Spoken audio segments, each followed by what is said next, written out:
રાજકોટ શહેરમાં મેઘતાંડવ બાદ હવે ખાડા રાજથી હાલાકી છે। રાજકોટના અનેક વિસ્તારોમાં ખાડાને કારણે રસ્તાના હાલ બેહાલ થઈ ગયા છે। જામનગર રોડ પર પડેલા ખાડાના ચિંતાજનક દ્રશ્યો પણ સામે આવ્યા છે। સ્પીડ બ્રેકર પૂરું થતાં જ 1 થી 1.5 ફૂટ ઊંડો ખાડો। નાના વાહનોના બમ્પર ખાડામાં અથડાઈ જવાને કારણે તેનો પણ ડર રહે છે। હવે ખાડાથી ત્રાહિમામ પોકારી ઉઠેલા લોકો તંત્ર પર ગુસ્સો વ્યક્ત કરી રહ્યા છે। જવાબદાર કોન્ટ્રાક્ટર સામે કડક કાર્યવાહી કરવા લોકોની માંગણી છે।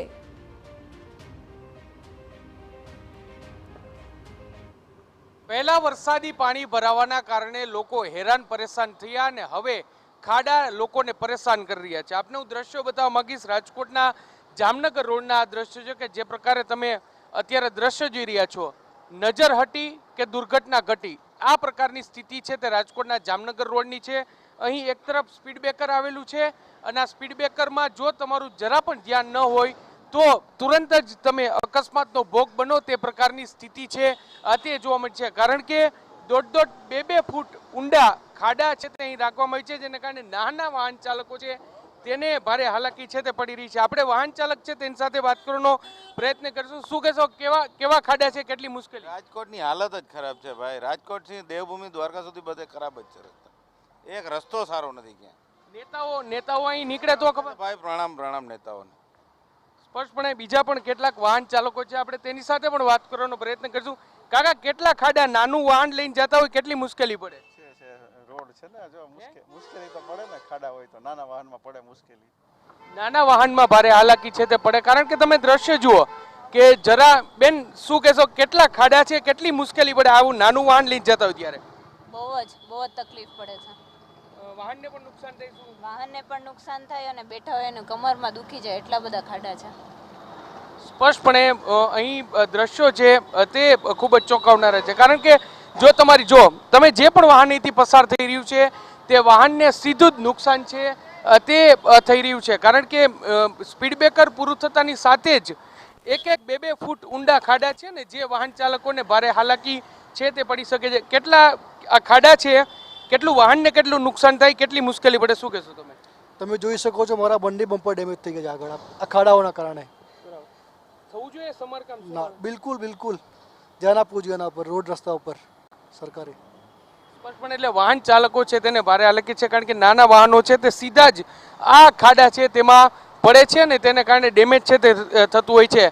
કાકા, રિક્ષા લઈને નીકળો છો, રિક્ષામાં કેટલું નુકસાન થાય? આમાં ઘણું નુકસાન થાય, બહુ તકલીફ પડે છે। કેટલી વાર નીકળો છો આ રસ્તા ઉપર? આખા દિનની અંદર 6-7 વાર નીકળી। અને અહીંયા બીક લાગે, અકસ્માતનો ડર લાગે, હું પડી જાય છે રિક્ષા આગળ તો। એટલે વાહન ચાલકો છે અકસ્માતનો પણ ડર રહે છે ને, જે પ્રકારના ખાડાઓ છે, મોટા વાહનો છે તેને જો મુશ્કેલી પડતી હોય તો તમે સમજી શકો કે નાના વાહન, કારણ કે સ્પીડ બ્રેકર પૂરું થાય અને ત્યાં જ આ જે મોટા ખાડાઓ છે તે પડ્યા છે ને તેને કારણે ભારે હાલાકી છે તે પડે છે। કારણ કે મોટાભાગની કારના બમ્પર છે તે આ જે ખાડાઓ છે તેમાં અડી જાય છે ને તેને કારણે કારને મોટું નુકસાન છે તે થાય છે।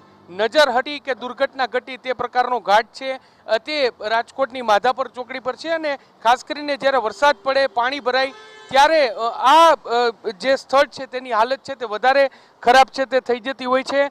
જે રાજ્ય સરકાર છે તેમના દ્વારા દર વર્ષે કહેવામાં આવે છે કે તેઓ જ્યારે પણ વરસાદ પડે ત્યારબાદ ખાડાનું સમારકામ કરતા હોય છે, પરંતુ રાજકોટ શહેરમાં વરસાદે વિરામ લીધાના 3 દિવસ થઈ ગયા છે અને અહીં જે વહીવટી તંત્ર છે તેમના દ્વારા મોરમ નાખવાનું કે પછી જે સમારકામ કરવાનું પણ કોઈ પણ પ્રકારની તસ્તી છે તે લેવામાં આવી નથી અને તેને કારણે વાહન ચાલકોને અંતે ભોગવવાનો વારો આવે છે। તેમના કાર છે તેમને પણ નુકસાન થાય છે। વાહન ચાલકો છે, કેટલો ડર લાગે છે, શું કહેશો? ગાડીમાં નીચે ચેમ્બર અડી જાય છે એટલે ચેમ્બર તૂટી જવાની, એન્જિનને ડેમેજ થવાની બહુ ચાન્સીસ છે। રસ્તો બહુ ખરાબ છે। આ સરકારે ખરેખર કંઈક વિચારવું જોઈએ આના માટે। સરકાર એમ કે વરસાદ રહી જાય એટલે અમે તરત ખાડા છે તે બુરી દેશું એવું કે છે, પ્રોપર વર્ક જ નથી કર્યું। ડામર અને જે કોન્ક્રીટનું જે પ્રોપર મિક્સચર હોવું જોઈએ એ જ નથી એમાં। જે ડામરનું ક્વોલિટી હોવી જોઈએ એ જ ક્વોલિટી મેન્ટેન નથી થતી ગવર્મેન્ટ દ્વારા। આજે અમે સીટ બેલ્ટ નથી બાંધ્યો તો તરત અમારા આગળ ફાઇન લે, તો આ રોડ બનાવ્યો છે એનાથી આ પ્રોબ્લેમ થઈ તો એના ઉપર કોણ ફાઇન લે છે? એના ઉપર સરકાર કાંઈ એક્શન નથી લેતી। લોકોની આ જે વેદના છે, આ વાત છે તે કહી રહ્યા છે કે જો વાહન ચાલકે સીટ બેલ્ટ ન બાંધ્યું હોય તો તેની પાસેથી દંડ છે તે વસૂલવામાં આવે છે.